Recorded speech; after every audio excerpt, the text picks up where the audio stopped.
Bienvenidos a este espacio en el que exploramos la mente humana así como un cosmonauta explora el universo. Esto es Mentenautas. Recuerden que pueden escucharnos en cada una de las plataformas en las que estamos disponibles. Apple Podcasts, YouTube, Spotify y un montón de otras más. También nos pueden buscar en TikTok, en Instagram. Allí nos pueden contactar, ver extracto de episodios, material interactivo. Nos pueden recomendar un tema, contactarnos para venir aquí y nos pueden buscar como Mentenautas Podcast. Aparecerá. Ustedes van a ver ese logo ahí. Eso es indistinto. O sea, es el único que está así. Le va a aparecer de una vez. Entonces, hoy, como es menester, tenemos nuevamente una invitada y una invitada nueva. Sobre todo. Sobre todo. Una invitada que vino por otra invitada, como la mayoría que han venido acá. Y te puedes presentar tú misma y decir quién eres, a qué te dedicas. Claro, Nicole Montero, profesional de base de psicología clínica específicamente, ya luego especializada con maestría en la gestión estratégica de recursos humanos, que es donde tengo más amplia experiencia, como te comentaba. Ya luego asesoría de imagen y comunicación, específicamente en el área de maestría de ceremonia. Importante mencionarlo porque de repente tocaremos fibras de cada una, entonces Claro. por el respeto a mencionar cada tema, que sepan que pues estamos orientados en esa Hay esas expertise. facetas, es correcto. Bien. Pues bien, Nicole. Nosotros tenemos una dinámica aquí con los invitados. Ya sean nuevos, ya sean... Tengo miedo. consecuentes. No es nada... No es nada objetivo. Todo es desde tu perspectiva. Y nosotros realizamos dos preguntas. Y la primera pregunta tiene que ver o dice... ¿Qué ha estado pasando por tu mente últimamente? Wow. Mira, yo creo que es un tema que ha venido en mi cabeza desde hace meses y justamente nace por un profesor del programa de dirección. Es el tema de los cambios de carrera. Luego se me acerca un estudiante en una conferencia y me hace una pregunta respecto a ese mismo tema. Entonces ha sido algo que ha venido rondando en mi cabeza porque justamente es algo que también yo estoy viviendo. El cómo los cambios del ser humano, de su perspectiva y de las preferencias, pues al mismo tiempo se inclinan a que alguien pueda hacer un cambio de carrera de manera inesperada. Entonces, eso es un tema que ha venido como en mi cabeza en los últimos meses. Ok, interesante. ¿Tú has trabajado como con esos temas también? O sea, por ejemplo, en la universidad, en la UAS, tú sabes que supuestamente nos dan orientación para el tema de las carreras, cuando la vamos a seleccionar y pasar a eso. ¿Has tenido expertise en eso? Sí, mira, de inicio, cuando yo estudié justamente en la UAS desde el Liceo Experimental, y ahí nosotros realizamos un proyecto que tiene que ver mucho con incursionar en las diferentes áreas de carreras para que al final tú tengas una orientación más clara. Y justamente por ser docente, por estar vinculada con los estudiantes, casi siempre alguien se acerca con preguntas de orientación de cómo selecciono esa carrera que yo quiero correctamente o si lo estoy seleccionando correctamente. Así que sí, es un tema. En el trabajo también pasa mucho. Eso es súper La gente se interesante. acerca a pedir qué tú opinas de esto. Claro, sí, es súper importante. Yo todavía recuerdo que cuando yo fui a hacer el cambio de cuando en ese entonces se hacía de ciclo básico a premédica, yo iba muy seguro, sí, yo voy a estudiar medicina. Y cuando el chico me pregunta, que está en la computadora, ¿qué tú vas a hacer? Digo yo, voy a pasar a premédica, voy a pasar a medicina. Y él me preguntó como con tal seguridad, ¿estás seguro? Y yo dudé. Y yo como que, miércoles, ¿y cómo tú me haces esa pregunta ¿Tú sabes ahora? qué es lo más curioso? Ajá. Que no será la última vez que te pase. Es muy probable. Yo tenía un profesor que tenía más de 70 años y él decía que en esos 70 años él había cambiado de carrera varias veces.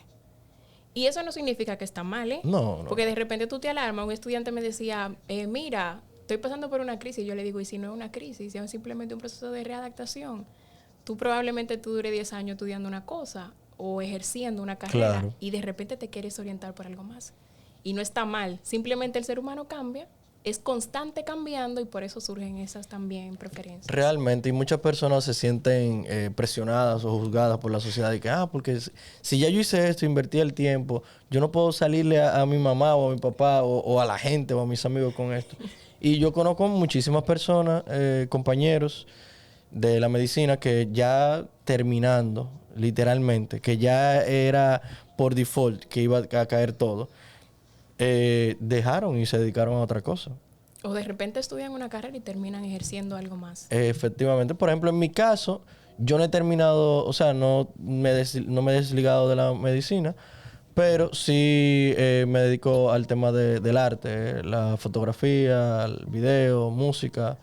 Y eso me apasiona muchísimo también. Y no sé en qué pasa. Hoy, no sé, hoy yo sé lo que está pasando, pero no sé mañana si yo digo, ah, no, pues nada más con esto yo puedo vivir, nada más me voy por aquí. Pero es como tú dices, como dice Dufour, el cerebro es un animal en constante evolución. Y así mismo son las personas. Entonces, la segunda pregunta. ¿Qué canción, artista, álbum o género ha estado transitando tu mente últimamente? O sea, que a veces uno se levanta con una canción en la cabeza. Mira, yo soy muy clásica. Justamente venía escuchando Un hombre busca una mujer de Luis Miguel. Luis Miguel es mi Ok. artista favorito, lo amo. Bien. Así que Luis Miguel, Luis Miguel, esa es la canción Un hombre que busca está en una tu mujer. radio. Así es. On repeat. On repeat. Mira, no sé si llegaste a conocer ese maestro en la universidad, por si acaso, pero se me escapó el nombre ahora, pero en fin. El caso es que con ese maestro él nos daba una materia que se llamaba Vida en Comunidad y él nos llevó a una conferencia que fue preparada por él en parte y se llamaba El cuerpo no miente. Entonces, cuando Cintia me contacta, un shout out a Cintia, que me, que me dice, ah, mira, yo tengo esta persona que quiere hablar de esto. Y inmediatamente me llegó esa conferencia a la mente. Y entonces ya ustedes han escuchado más o menos de qué venimos a hablar. Ella dio una introducción de qué ella se dedica y ya yo mencioné una frase de qué puede venir, por dónde los palos van.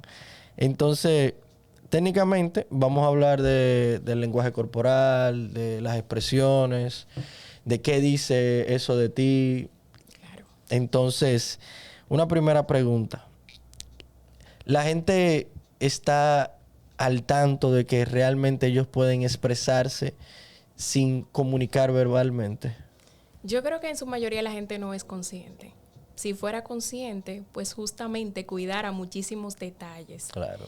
Llega un momento en el que sí, pues cuando nos documentamos, buscamos información, podemos de alguna manera estar más pendientes y observar el cómo nosotros nos comportamos. Sin embargo, yo creo que en la mayoría de casos la gente es inconsciente. Inconsciente. De cómo comunica a través de su cuerpo o de la importancia que tiene, porque justamente es la mayor parte de nuestra comunicación, el lenguaje no verbal. ¿Y eso se puede controlar o es automático? Pudiéramos decir que de inicio en psicología no usamos el término controlar, sino gestionar o regular, porque hay algo que no podemos olvidar, tú como médico sabes, que el tema de las emociones es un proceso fisiológico. Claro. Entonces, de ser un proceso fisiológico, hay algunas cosas que yo puedo ya con la información de que esto pasa, tratar de gestionar, pero ese lenguaje no verbal, pues justamente proviene de ese mecanismo fisiológico que tenemos. Entonces podemos gestionarlos y regularlos, pero no controlarlos del todo. Efectivamente, y como tú lo mencionas, nosotros con el conocimiento fisiológico se utilizan medicamentos y uno espera ciertos efectos, pero no es que eso 100% se vaya a dar. Y como puedan funcionar en ti, pueden funcionar en mí de manera distinta. Y es así. Yo veo que muchas veces tú estás hablando con alguien y tú le dices, mira, tú haces tal cosa cuando tú dices esto. O tú dices esto, pero tu cuerpo dice lo contrario. Y muchas veces la gente se impresiona. Eso, por eso daría pie o daría más veracidad a que la gente no está tan consciente de que eso es así. Para nada. Entonces, pero ¿a qué llamamos realmente el lenguaje corporal? Mira, el lenguaje corporal es toda la comunicación que tú realizas sin decir siquiera una sola palabra. Toda la gesticulación que tu cuerpo hace, las microexpresiones que son instantáneas y ocurren en milésimas de segundos y la gente no se percibe, no lo percata. Básicamente todo lo que nosotros comunicamos, gesticulación, el movimiento de las manos, los pies, todo lo que nosotros realizamos con nuestro cuerpo, que al final da un mensaje sin que digamos una sola palabra. Eso es básicamente eso es el lenguaje corporal. Sí es. Y se puede aprender, se puede, o es algo natural? Ambas cosas.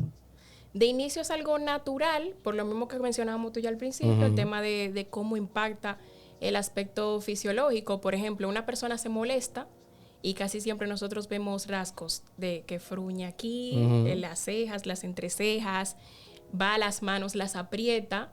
¿Por qué? Porque fisiológicamente la sangre se comienza a dirigir a las manos. Entonces la gente aprieta cuando se molesta. Y eso básicamente por mencionar uno de los ejemplos. ¿Qué significa esto? Que algunas cosas de nuestro lenguaje corporal son naturales, sin embargo hay muchas otras que nosotros la podemos aprender. Por ejemplo, el sonreír, que es un lenguaje universal. Sí. Nosotros vamos aquí, vamos a China, vamos donde quiera que nosotros podamos ir. La gente cuando está alegre, pues sonríe, como algo natural.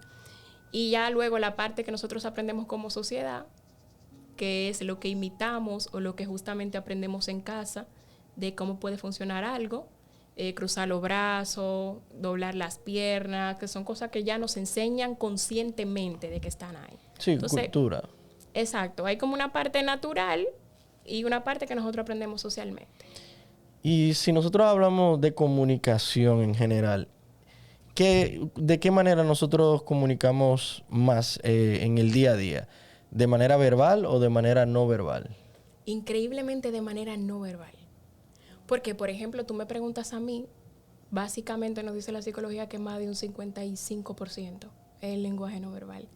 Luego, más de un 33, 38 es básicamente lo que nosotros, el tono de voz con el que nosotros emitimos. Okay. Y luego las palabras. Entonces, ¿qué significa eso? Que si tú me preguntas a mí cómo tú te sientes y yo hago esto, yo bajo la cabeza, mis ojos están tristes, mis hombros están caídos y yo te digo, yo estoy bien.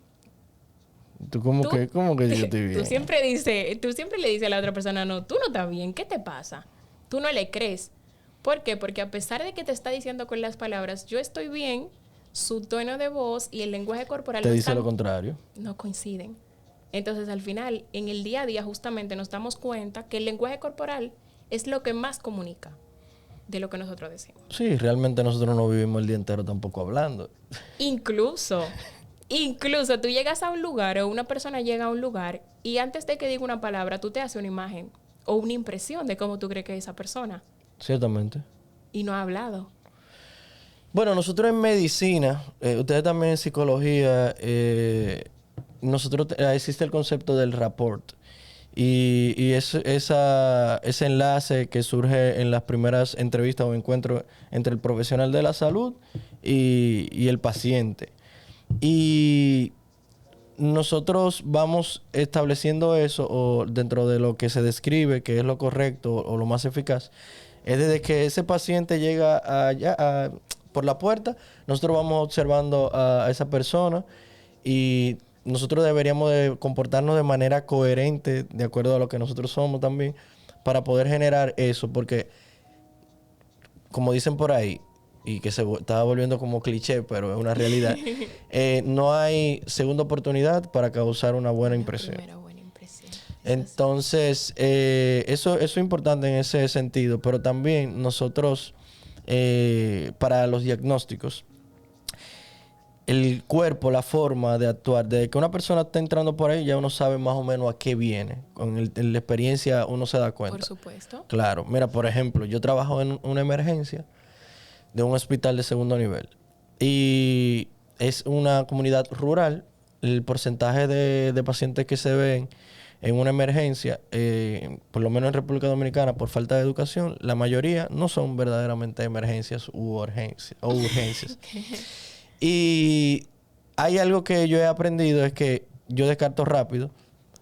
Si yo veo que una paciente o un paciente me viene en perfumado, bien vestido, con la camisa por dentro, maquillada, bien peinada, a ti te dio tiempo a hacer todo eso y muy probablemente tú no tengas algo que sea de emergencia. Exactamente. Mira que tomando ese ejemplo que tú mencionas, a mí me pasaba mucho trabajando en el área industrial, reclutamiento y selección específicamente. Okay. Que cuando alguien entraba, si era para un departamento, yo trabajaba en hotelería, hay un departamento que se llama Kids Club, el cuidado de los niños y la parte de entretenimiento de los niños de los hoteles.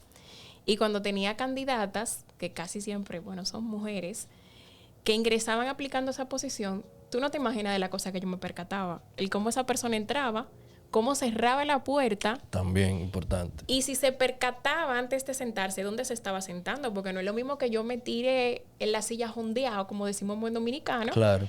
A que yo toque la silla y primero observe la silla antes de sentarme. Y desde ahí yo iba evaluando si es una persona que puede tener cuidado con los niños. Esa atención Importante, al detalle, claro. mira cómo tú lo mencionas, que la persona no ha hablado y tú inmediatamente te estás haciendo una idea de cómo es esa persona. Lo mismo que tú mencionabas con la parte de los pacientes.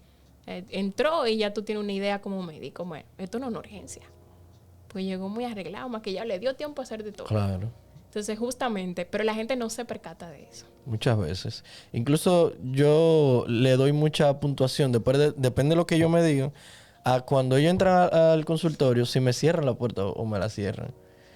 Si tú no me cierras la puerta y tú me dices que verdaderamente tú tienes un dolor que te está quejando y cosas, y yo evidentemente lo estoy viendo reflejado en tu rostro, en tu cuerpo, yo dije, no, mira, él ni cerró la puerta porque el dolor no le permite a prestarle atención a ese tipo de cosas.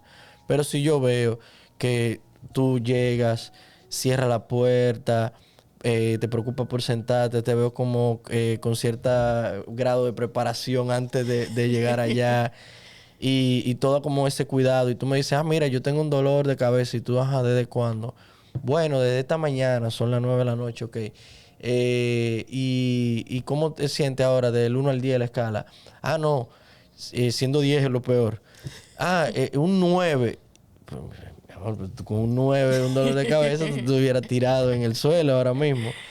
Pero sí, o sea, como dije al principio de esa conferencia, el cuerpo no miente. Y hay una pregunta que me surge, y a lo mejor a los oyentes también. ¿Nosotros podemos mentir con palabras y el cuerpo expresar otra cosa? Podemos intentarlo. Intentarlo. Por justamente lo que mencionábamos al principio, el tema de la observación. Porque la gente de poder puede muchas cosas, puede intentar mentir, incluso una persona puede disfrazar su personalidad en diferentes escenarios en función a lo que le conviene. Sin embargo, cuando tú observas detenidamente, lógicamente va a haber cosas que la persona no podrán disfrazar. Por ejemplo, el tema de las microexpresiones es algo que tú casi nunca se puede controlar. ¿Por qué? Porque son básicamente menos de 2 segundos en el que las personas realizan microexpresiones, que si tú observas detenidamente, al final, aunque la persona intente decirte otra cosa, no lo podrá fingir del todo. Entonces, sí hay un grado en donde las personas pueden intentar hacerlo, pero si tienen a alguien que está observado detenidamente, pues va a saber que no coincide lo que trata de decir con su cuerpo con lo que trata de decir sus palabras. Por ejemplo, una persona está disgustada y te va a decir que no está disgustado, pero tú lo sientes al tener contacto. Por ejemplo, si son pareja, si te está dando un abrazo, tú sientes que hay una diferencia entre lo que te está diciendo y lo que el cuerpo está comunicando. El rechazo, que por ejemplo se siente instantáneo, que es más fácil disimular que está contenta una persona, pero el desprecio, el rechazo es sumamente difícil. Entonces, las personas sí pueden intentar, pero por lo que mencionábamos, la parte fisiológica, la parte de cómo funciona el cuerpo, es muy difícil que lo puedan conseguir del todo. Eso es así. Y se menciona mucho que hay personas camaleónicas, como se dice. Pero yo creo que el problema con eso es que hay un dicho popular, o algo que se menciona mucho popularmente, que es el tema de las personas que estafan o engañan. Yo digo primero que si ellos lo hacen es porque funciona. Eso es lo primero. Segundo, ellos andan estudiando cómo lo van a hacer. Nosotros no andamos... ¿Y a quién se lo van a hacer? Pero yo no ando en la calle atento a estudiar que una persona en algún momento va a tratar de engañarme. Entonces, ellos sí, es como que es difícil con una persona que sea, vamos a decir, camaleónica, que se encuentre de frente a una persona que diga, no, yo lo voy a observar a él a ver si aparece una microexpresión. Pero sí, las microexpresiones están ahí. Claro. Ese es el tema, sería yo. Y por eso también suceden tanto el tema de los engaños y eso. Tendrías tú que convivir cierto tiempo y tú dices, ven acá, por aquí hay algo extraño. Lo que pasa es que cuando ya hay confianza hay cosas que interceden en eso. Porque lógicamente la persona, mi papá siempre dice que el que te engaña es el que tú confías, no el que tú no confías. Porque en la calle es un poco más difícil que la gente te pueda engañar.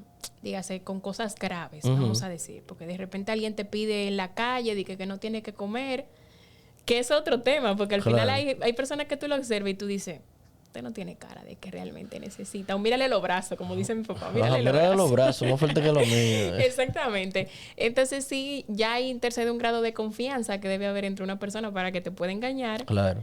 Pero el lenguaje corporal y las microexpresiones siempre están ahí. Lógicamente no andamos observando a la gente como déjame ver lo que hace. Claro. Pero cuando vamos ya teniendo conocimiento de las cosas y observamos detenidamente, pues podemos percatarnos de algunos detalles que quizá pasan naturalmente. Y ahorita tú mencionaste el tema de cómo cuando una persona se enoja, aprieta las manos y una persona está contenta, probablemente o lo normal es que sonría. Es así. Pero, ¿qué emoción es la que se podría decir que es la más difícil de ocultar? El desprecio. El disgusto. Justamente las negativas. ¿Por qué? Porque de repente hay alguien que puede estar contento. Tú sabes que hay personas que son como neutrales. Su rostro casi siempre se mantiene neutral. Poker face. Ay, no manifiestan lo que sienten. Sin embargo, ¿por qué el rechazo? Porque la alegría, yo puedo estar contento, yo me puedo quedar paralizado, aunque yo me sienta bien, me sienta contento, lo manejo. Pero el desprecio, en especial cuando alguien intenta tener contacto físico, es muy natural de que la gente se pueda dar cuenta. Eso no hay forma de forzarlo. Cuando alguien te disgusta, y eso puede pasar con un amigo, con una pareja, con alguien que intenta abrazarte o que intenta tocarte. Por ejemplo, yo no sé si tú te has dado cuenta que a veces alguien está abrazando a otra persona y el cuerpo, a pesar de que yo giro los brazos para abrazar, ya sea las piernas o la mitad del cuerpo de la cintura hacia abajo, se mantiene en una dirección opuesta. Claro. Entonces, por ejemplo, yo estoy hablando contigo, si tú te das cuenta, mi cuerpo está en dirección hacia ti.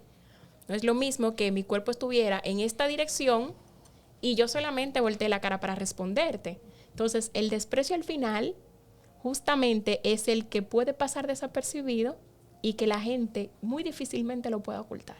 Sí, eso es una verdad como un camión, dicen por ahí.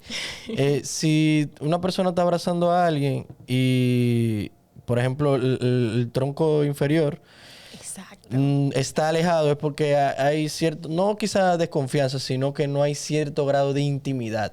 Se podría decir. Si hay intimidad en esas personas, muy probablemente el cuerpo esté par con par. Es correcto. Si yo estoy hablando con alguien y la dirección de mis pies no están hacia esa persona, muy probablemente que yo quiera ya desgaritarme de ahí.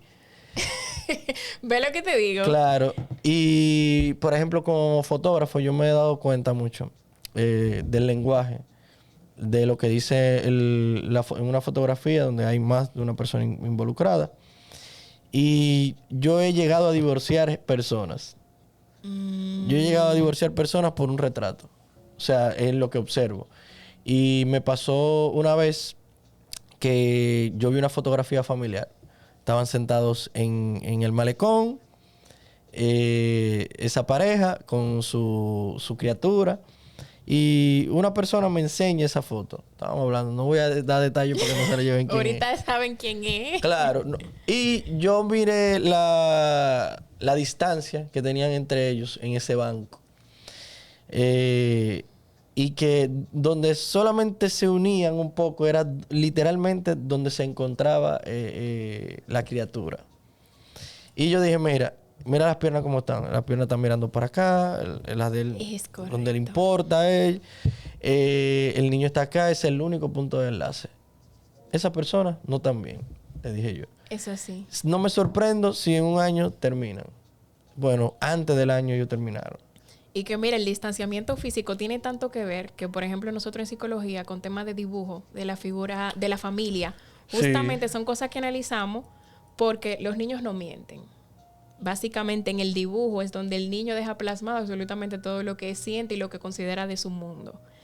Y ese factor que tú estás mencionando, que tú percibes en la fotografía, justamente nosotros lo percibimos en el dibujo. El cómo el distanciamiento entre el padre y la madre se traslada a cómo lo está viviendo en casa. Entonces, el desprecio básicamente es justamente eso. la dirección. Tú te fijas en las manos, hacia dónde está mirando, si no coincide con dónde está dirigido el cuerpo. Las manos y el tronco inferior, como tú mencionabas. Así que justamente eso es muy difícil de que se pueda disimular. Disimular, eso es así. Yo también tuve una temporada larga en la que yo hice mucha fotografía de graduación. Y tú sabes que ahí se involucran mucho las familias. Conocí muchísimas familias de compañeros y muchísimas familias bonitas. Pero muchas también tenían como que ciertos temas. Y yo rápidamente, si andaba alguien, yo le decía, mira, no me han dicho, pero esos padres no están juntos. Después yo le preguntaba, mira, tu padre, por asunto también de la foto, para cómo lo iba a acomodar, a veces se sienten incómodos. Si tú lo pones uno al lado del otro o muy cerca, eso se nota. Y yo no quiero que la foto se vea con esa armonía. A veces también un hermano que no se lleve bien con uno de los padres o algo, tú lo ves como que abrazando, pero como que me quiero ir de aquí. Eso se nota muchísimo y es maravilloso porque cuando tú notas ese tipo de cosas que no te lo están diciendo y tú lo averiguas por ti mismo, tú te sientes como un detective. Ah, porque justamente eres observador. Claro. Que sí. eso no pasa mucho, ¿eh? Encontrar a personas que estén pendientes de esos detalles. La gente se basa básicamente en lo que tú le dices, en lo que escucha, no en lo que ve. Mira, y hablando un poquito más de emociones o de síntomas, signos, como por ejemplo el tema de la ansiedad. ¿Cómo se ve la ansiedad en el cuerpo? ¿Cómo se puede llegar a expresar? Mira, hay rasgos y no justamente significa que todo el que posee esas muestras o esos rasgos es ansioso, ¿verdad? Porque puede ser algo circunstancial. Claro. Pero casi siempre ocurre algo, y que cuando la persona está ansiosa hace trabajar de más su sistema. Sí. De ahí viene el tema de la sudoración. Inicia, vamos a decir que desde la cabeza, porque al final el lenguaje no verbal involucra absolutamente todo el cuerpo, aunque nosotros no lo estemos viendo. El tema de agitación en general del cuerpo. Básicamente las manos, casi siempre son personas que están inquietas, tocan mucho. El tema de los ojos, apretar la mandíbula y los labios, pues pueden ser rasgos que se pueden visualizar. El movimiento de las piernas, escucha a la persona haciendo ese tipo de movimiento, moviendo mucho las piernas de una manera inquieta. Así que casi siempre se puede parecer un poco a los rasgos que nosotros vemos en las personas inseguras. Porque justamente coinciden en algo. Por un lado el ansioso, que se agita mucho y agita mucho el cuerpo, y por el otro lado las personas inseguras, que lo que hacen es encogerse ante el espacio. Entonces, básicamente pueden coincidir en eso. Son personas que tú no lo vas a ver abiertamente hablando o conversando, o muy difícilmente, porque les cuesta el contacto visual, por ejemplo. Entonces, el ansioso básicamente es una persona agitada, todo el sentido de la palabra. La manera de comunicarse, la gesticulación, los brazos, las piernas, las manos, en general. Bien, y una persona con baja autoestima, ¿cómo uno la detecta? Uno dice, mira, esa persona no tiene mucho valor, o sea, no se proporciona mucho valor a esa persona. Baja autoestima, una persona insegura, mirada baja, hombros caídos. Hay personas que tú entras a un lugar y tú lo ves en la posición como de encorvamiento. Tienen los brazos casi siempre tumbados. Por ejemplo, tú te das cuenta, tú mantienes tus hombros aquí arriba. Las personas inseguras, tú lo ves en los lugares como escurrito, en buen dominicano. Sí. Vista caída, difícilmente te miran a los ojos y hacen contacto, difícilmente te van a sonreír, casi siempre te piden perdón por todo o por cualquier cosa. Te pasan por el lado y dicen, ay, perdóname, discúlpame. Siempre, porque es como un miedo de presentarse al mundo. Al mundo. Entonces se muestran así, justamente escurrido, como pasando desapercibido, por así decirlo de alguna manera. Y hay veces que una persona se siente juzgado u observado. ¿Qué cosas hace que alguien se pueda sentir así, en ese sentido? Mira, si alguien sabe que tú lo estás observando, puede que se maneje de una manera muy mecánica, poco natural. Sí, y te digo por experiencia propia. Te digo por experiencia propia, porque en un momento yo fui muy ansiosa al comunicarme. Cuando tú sientes que te están observando, tú hasta cometes muchos errores hablando. Y gaguea. Porque tú sientes tanta presión, y eso te lo digo por mí justamente. Tú sientes tanta presión que todo el mundo te está observando, que todo el mundo te está mirando, que tú tienes miedo de equivocarte. Y en ese miedo de equivocarte te equivocas. Justamente. Sí, porque es como cuando tú estás acostumbrada a hacer algo de manera natural y de repente alguien te pregunta, mira, ¿cómo tú haces eso? Enséñame. Y tú dices, y entonces enseñándolo te vuelves torpe y ya no te sale. Eso pasa mucho también. Eso es un comportamiento mecánico, porque bueno, sé que me están mirando, entonces me comporto como una computadora, como 1, 2, 3, así, justamente. Entonces, en una entrevista de trabajo, por ejemplo, yo voy me van a entrevistar para una empresa X y de eso depende que me contraten o no. ¿Cuáles son los errores más comunes que se suelen cometer en este tipo de casos? Mira, las cosas que yo pasé. Yo te digo que no solamente cuando tú vas a la entrevista, la gente tiene que estar consciente de lo que hace incluso después que ya ha obtenido el trabajo. Casi siempre la gente llega y trae a la puerta. Sin importar la posición en la que tú estés aplicando, ese trayón de puerta es como el trayón del vehículo, de la puerta del vehículo. Ay, sí. Siempre manejarse con cuidado porque ya tú estás dando la impresión como de no tengo cuidado, de torpeza en cierto grado. El cómo me siento. Y casi siempre hay una de las cosas que yo he tenido que hacer, que es como un comportamiento espejo con la gente, es que la gente llegue y se degonce en una silla. Eso es completamente incorrecto, porque al final yo estoy dando como un mensaje que yo vine aquí básicamente como chabacán, o que no tengo cuidado ni siquiera del cómo me siento. Entonces, lo que más tú puedes encontrar una persona que va a una entrevista de trabajo y se lanza en la silla. Si tú vas a aplicar para una posición de liderazgo, es indispensable que tú, lo que mencionábamos ahorita, hombros erguidos, mantén contacto visual, porque al final tú me estás dando una muestra, un rasgo de inseguridad cuando tú bajas la cabeza o bajas la mirada. El comportamiento de las manos, es importante que la gente sepa que las manos comunican muchísimo. Muchísimo. Imagínate que yo estuviera aquí y yo tuviera las manos hacia abajo. Yo te estoy diciendo, bueno, me siento reprimida, me siento asustada, o no sé, tengo miedo, ¿sabes? No es lo mismo cuando tú vas y tú te estás dirigiendo a una reclutadora, a un personal de recursos humanos y tú muestras tus manos. El cuidado de las piernas. Señores, nunca hacer esto en una entrevista, cruzar los brazos. Yo estoy cerrado ahí. Yo estoy a la defensiva. ¿Qué es lo que me van a decir? Estoy preocupado. ¿De qué me estoy cuidando? ¿Qué es lo que está diciendo tu lenguaje corporal? Desde que tú te sientes y tú cruzas los brazos. El tema de las piernas. Hay personas que van y uno de los errores que más yo he visto es que comienzan a hacer esto con la pierna, comienzan a tocar incansablemente el pie contra el piso, ahí, como un tic nervioso. Eso se debe evitar completamente. Entonces, el cómo nos sentamos, lo que mencionamos ahorita, que tu cuerpo esté en dirección hacia la persona que tú estás conversando, no que se vea como que tú quieres salir corriendo, eso pasa mucho. Pero casi siempre que coincida lo que dices con el contacto visual que mantienes y el movimiento de las manos. Yo vi en una entrevista de trabajo, le daban un test afuera antes de entrar y le daban un lapicero. Y el lapicero era de esto ¿cómo que se llama esto?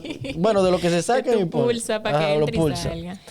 Y la persona cuando entró comenzó taqui, taqui, taqui, taqui, taqui, taqui, taqui, taqui, taqui. Y mientras iba hablando, taqui, taqui. Y eso era palabra que decía, palabra que iba. Era como si tuviera un pulsor para cada palabra. Se pone nervioso. Sí. Entonces es la forma como de tratar de tranquilizarse al final que está nervioso. Pues tú tienes que recordar que la persona que también está frente a ti es justamente eso, una persona. Una persona. Cuando tú lo haces, tú lo que haces es que distrae al reclutador. Si ahí tiene el reclutador que usar habilidades primero para tratar de tranquilizar a esa persona que va a entrevistarse, pero si es una posición de liderazgo es sumamente importante que nosotros de inicio, yo siempre digo que la clave de un buen líder es la autogestión. Empezar por ti, tener control, regulación básicamente, control no, regulación, empezando por ahí. Entonces yo puedo entender que es una posición base que no tiene el nivel de regularse o gestionarse, pero un líder, pues justamente esa cosa debe evitarla sí o sí, eso no es negociable. No negociable. Y yéndonos por ahí mismo, mucho se discute culturalmente el tema de la imagen. De cómo me visto, de cómo me veo, que si me maquillo, que si el pelo. ¿qué tan importante es el tema de la imagen hoy día? ¿Y qué tu opinión merece tu persona sobre eso? 100%, la imagen. Mira, psicología social, que es básicamente lo que nos sugiere o nos comparte respecto a la imagen, nos dice que nosotros nos tomamos básicamente menos de 10 segundos para crear una impresión de una persona. Y esa impresión está completamente divorciada de que yo vaya a decir una palabra. Porque yo puedo llegar aquí como candidata o como una persona que tú estás conociendo simplemente. Y en 10 segundos tu cerebro comienza a hacerse ideas de cómo es esa persona. ¿Quién soy yo? ¿Cómo me puedo comunicar? Si soy una persona introvertida, si soy extrovertida, si tengo algún rasgo que te sugiere que tengo autoridad o poder. Todo eso ocurre en menos de 10 segundos. Y puede ser que tú no tengas ni siquiera la oportunidad de hablar con alguien y esa persona se crea una impresión. Entonces, eso no solamente es importante en el campo personal, sino también en el campo profesional. Y de ahí, mira que justamente yo daba una conferencia hace como 2 semanas que tenía que ver directamente con la imagen, la proyección y la autoridad profesional. Entonces, incluso hay colores que socialmente nosotros atribuimos o vinculamos como colores del poder.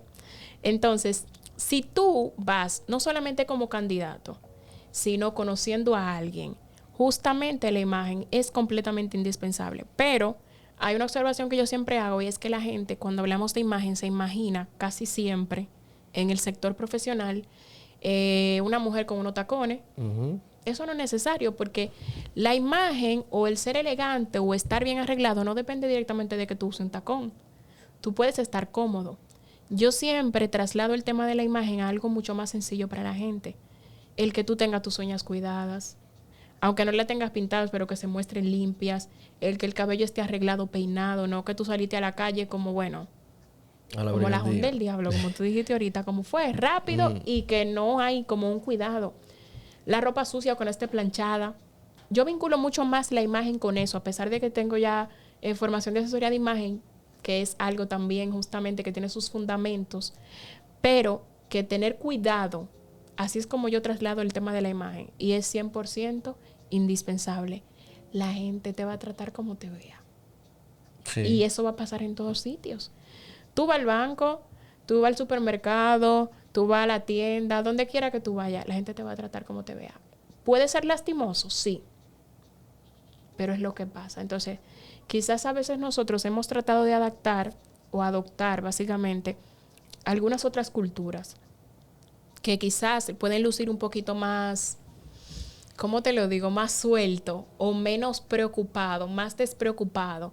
Pero nosotros, en especial en el campo de psicología industrial, en el campo de las organizaciones, no estamos listos para eso en República Dominicana.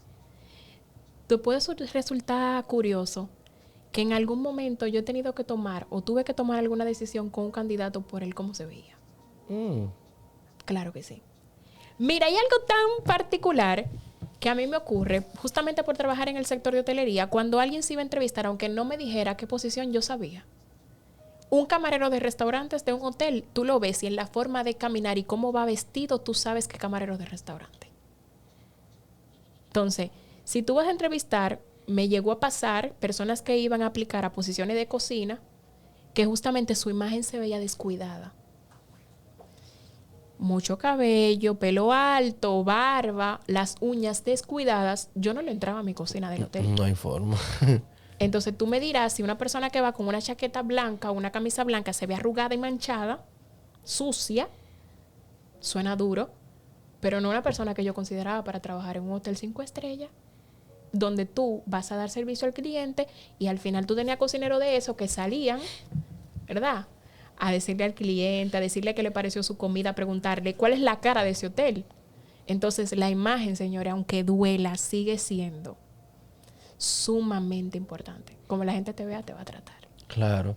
Imagínate que una compañía que necesite que una compañía que por cultura sea más conservadora, por ejemplo, y tú llegas a la entrevista de trabajo con unos atuendos que por cultura ya, o socialmente, ya tú dices, no, esa persona tiene una tendencia a que un poquito más liberal.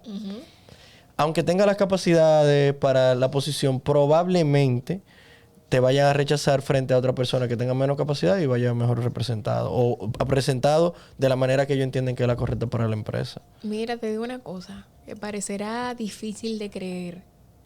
Hubo una ocasión que una candidata, una dueña de la vacante, estaba encantada por el talento que tenía. Fascinada. Es súper talentosa. ¿Tú sabes cuál era el pero?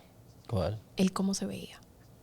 Y eso no influye que tú seas feo, que tú seas bonito, no, sino la manera en la que tú cuidas tu imagen, el que tú estés peinada.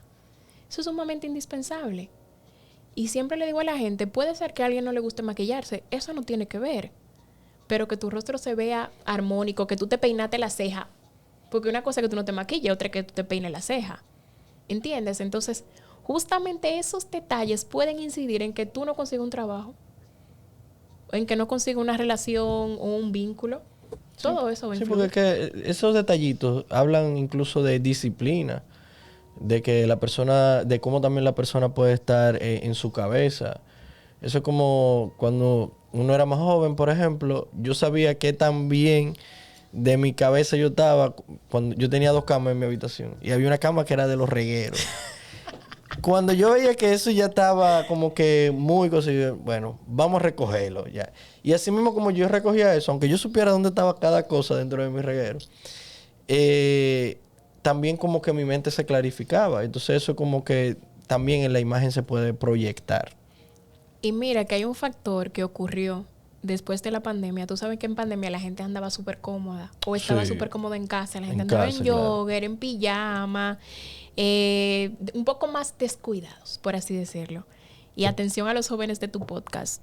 Eso organizacionalmente no funciona. Eso usted lo puede hacer en su casa, andar con los tenis sucios. Todas esas son cosas que inmediatamente cuando tú vas al campo organizacional no funcionan. Andar jondeado, como nosotros decimos. No funciona. Eso en los trabajos no funciona. Y justamente puede ser completamente clave si a ti te interesa crecer en una empresa. Y en 2026, el tema de los tatuajes. ¿Todavía es algo que en la imagen causa negativa? Mira, eso depende mucho del formato de la empresa, pero sí, todavía hay empresas en las cuales eso sigue siendo un elemento conservador. Que tú lo tienes, pero no lo puedes tener expuestos, porque al final para la empresa sigue siendo como un elemento picky. Sí. Socialmente yo siento que nos hemos liberado bastante. Pero antes yo recuerdo que cuando yo estudiaba en la universidad, la licenciatura, el tema de los tatuajes seguía siendo como, bueno, tiene tatuaje, ¿esto pertenece a qué? ¿A una ganga? ¿A un club? ¿Qué? Pero organizacionalmente, ahora mismo hay empresas que son bastante flexibles con eso y que incluso es parte de su cultura.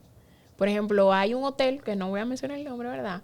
Pero eso es muy abierto. El usar tatuaje, el que los colaboradores tengan mucha trenza, eso es parte de cómo me veo, el flow y la bacanería. A ellos les gusta eso. Pero hay otros formatos de hoteles en los que yo también he trabajado que son más conservadores aún con esos temas. Prefieren que el colaborador no lo tenga expuesto. Entiendo. Sí, yo también opino lo mismo. Hay empresas que sí, que son un poquito más liberales con eso y también a lo mejor lo que puedan expresar. Por ejemplo, muchas empresas de publicidad son como que un poquito más liberales con ese tipo de cosas y también hay de esos trabajos que en la piel que incluso proyectan de que, no, esta persona es un verdadero artista, mira cómo hasta eso lo ha cuidado, la forma en la que lo ha llevado.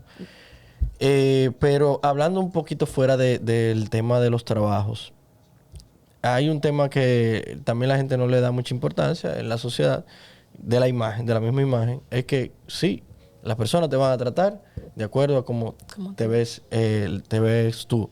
Y eso pasa como con la policía, que si te va a parar o no. Ah, no, que ¿por qué me para? Viejo, te dicen perfil sospechoso. Ah, me está discriminando. Es que tienen perfiles sospechosos. Ellos tienen una estadística en la que manejan que una persona que vista de tal manera, que ande en X tipo de vehículo y que ande de tal forma, puede ser sospechoso a estas horas del día o de la noche. Una correlación. Claro. Que no significa que todo el que tiene tatuaje delincuente no es así para nada. pero que esté vinculado probablemente el que una persona pertenezca a una ganga o algo similar y se hace, bueno, algunas identificaciones, pues también es algo que sabemos que existe, básicamente. Sí, eso en el campo de la medicina, incluso no un tema de que si estoy arreglado o no, de las edades, por ejemplo. Cuando una persona va a atenderse con un doctor y el doctor, ellos lo ven y que, ay, usted es tan joven, qué sé yo, qué. Eso puede generar cierto apego o no apego al tratamiento. Es correcto. Porque puede suceder dos cosas. Que el paciente diga, bueno, este doctor se graduó tan joven, este doctor es duro, es muy bueno. O que dice, no, ¿qué va a saber este doctor tan joven? Ese no sabe nada. Ese no sabe nada. Entonces eso también pasa fuera del campo de la medicina, en otros trabajos también. Por supuesto. Mira, la gente vincula justamente el ser joven con la inexperiencia o ser inexperto. Y básicamente es algo, como tú mencionas, que no solamente se ve ahí en el campo de la medicina, se ve en absolutamente todos los campos, en especial cuando tú estás optando por alguna posición de liderazgo.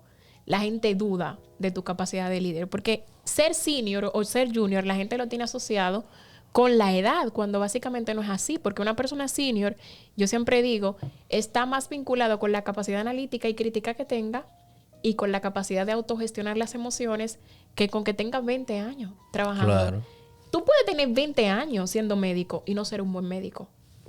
Pasa mucho. Y puedes tener un año ejerciendo la medicina y ser un excelente médico. Sí. Entonces pasa en todo. Hay una frase de un rapero que falleció cancerbero. Decía, ay, Dios, soy fan. Que decía, no confundas mi cara de inocencia con falta de experiencia. Y eso suele pasar mucho. Y hablando de imagen, seguimos hablando de imagen. ¿De qué lado tú estás? ¿De cuidar tu imagen o ser auténtico? Mira, yo creo que una cosa no va necesariamente divorciada de la otra. Okay. Lo que yo pienso es que hay escenarios en donde tú manejas el cómo te comportas. Por ejemplo, una persona, para ponerte un ejemplo así, una persona usa un bikini para ir al supermercado, tú te lo vas a encontrar extraño. No significa que no usa bikini, pero usa bikini para ir a la playa. Claro. Y ahí tú te lo encuentras normal. Entonces yo creo que la persona puede cuidar su imagen y ser auténtico simultáneamente, siempre cuidando los escenarios, que es sumamente importante. Tú puedes escuchar cancerbero, algo que tú estás mencionando ahora, pero tú no llegas a la oficina, si tú trabajas en una oficina, y tú pones a cancerbero a todo volumen. No. Porque no es el lugar, ¿entiendes? Eso no significa que tú no lo escuches. Entonces yo creo que las personas pueden cuidar su imagen simultáneamente a ser auténtico. No creo que vaya una cosa divorciada de la otra, porque para mí ser auténtico es mostrarte como tú eres, no un disfraz. Ahora, tú lo que no puedes hacer, si a ti te gusta cancerbero, tú tratar de actuar de una manera como que tú abominas esa canción o abominas ese artista delante de la gente. O cuando mencionan un dembow o rap, tú decís, ¿qué? ¿Tú escuchas? Eso es no ser auténtico. Porque tú estás mostrando una cara de ti que justamente no coincide. No. Pero tú no llegas poniendo a cancerbero a tu volumen. No, tampoco. Entonces, tú puedes ser auténtico y también puedes cuidar tu imagen en función a los escenarios en los cuales tú te estás desarrollando. Y una persona, tú podrías, por ejemplo, tú que te dedicas al tema de la asesoría de imagen, cambiar lo que proyecta una persona a mejorar su proyección. Sí, pero hay algo importante que la gente tiene que saber y es que tú proyectas lo que tú eres. Vale. Entonces, en asesoría de imagen nosotros trabajamos con 7 estilos universales que la gente tiene. Pero esos estilos dependen del cómo la persona se siente, porque cuando se trabaja asesoría de imagen no es que yo te ponga un disfraz. Por ejemplo, una mujer que le gusta usar ropa de flores, yo no la pongo a usar una camisa blanco y negro, obligatoriamente. Yo convierto esa camisa de flores en algo elegante para una oficina. Okay. ¿Entiendes? Pero eso no significa, es igual que, por ejemplo, las personas que son sensuales o las mujeres que son sensuales y se orientan más por esa rama. De repente tú entiendes que ser sensual es solamente mostrar como partes de tu cuerpo, pero una mujer que se vista de manera sensual se adapta perfectamente a una oficina con una camisa de satín. En la tela ya tú estás transmitiendo eso que tú eres y justamente el cómo tiene esa estructura la ropa. Entonces tú puedes justamente mostrarte como tú eres, pero siempre cuidando el detalle y el escenario de donde tú estés. Entonces al final no tiene que ir una cosa divorciada de la otra. Bien. Y ya como herramienta a su favor, las personas pueden llegar a, o cómo alguien puede empezar a ser consciente de su lenguaje corporal y utilizarlo a su favor. Observándose. Y a mí me ha ayudado bastante el tema de los videos. Porque casi siempre tú no te das cuenta de las cosas que tú haces. No. Pero yo, por ejemplo, que hago maestría de ceremonia, cuando me graban, yo digo, ay, mira, yo hago esto. Yo muevo las manos de tal forma o me siento de tal forma. Importante primero, como primer paso, yo te diría que la toma de conciencia. Ah, bueno, ya yo sé que yo no debo sentarme tirado en la silla con los hombros caídos. Tú le comienzas a prestar atención a esos detalles. ¿Qué está diciendo de mí el sentarme así? Que no miramos a los ojos, casi todo el mundo lo sabe eso. Eso es muy difícil que una persona no sepa que no está mirando a los ojos, por miedo, por vergüenza, por lo que sea.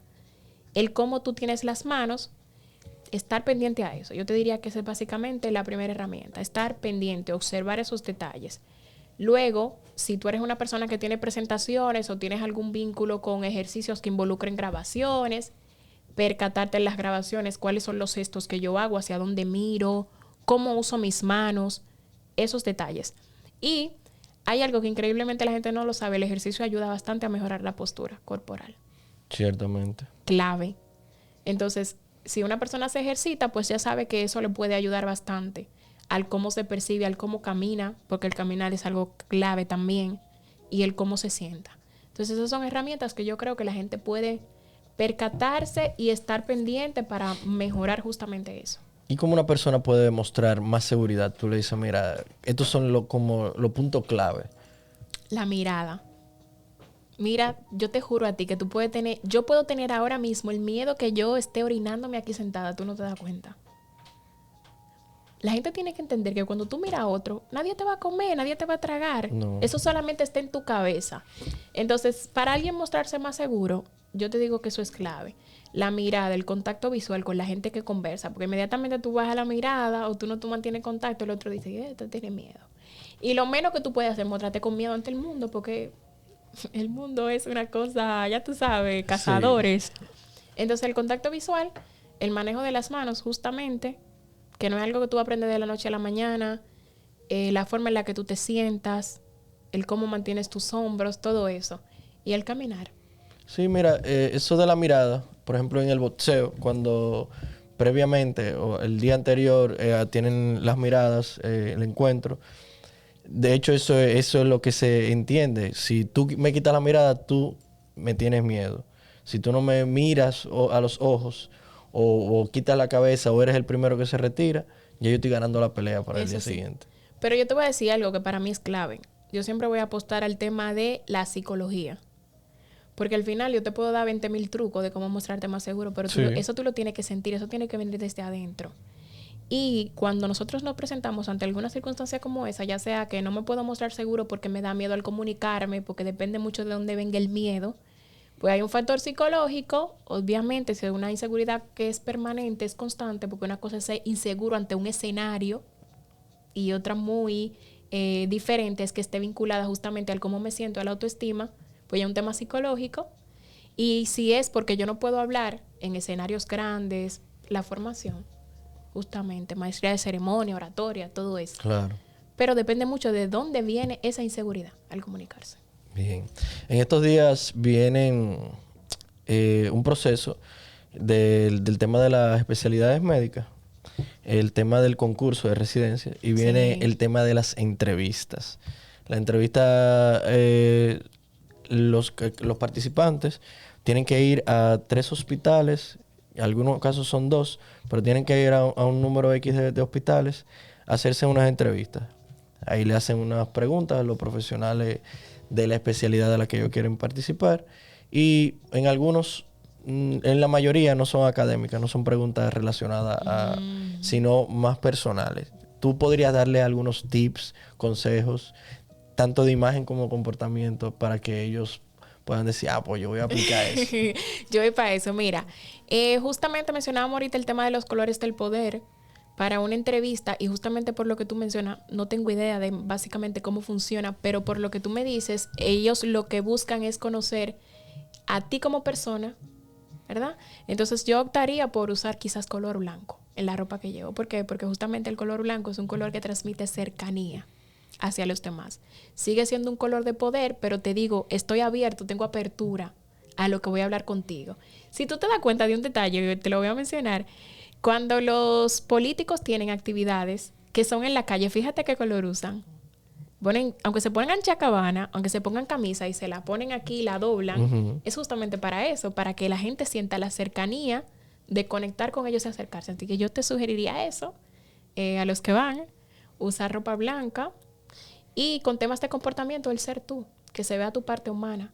Porque al final, si eso es lo que están tratando de ver, claro, el cómo tú eres como humano, yo entiendo que todo el que ha elegido esa carrera es porque de alguna manera, claro, hay una parte profesional, hay una parte económica, hay una parte de prestigio social, obviamente, pero también hay algo que involucra la atención al paciente.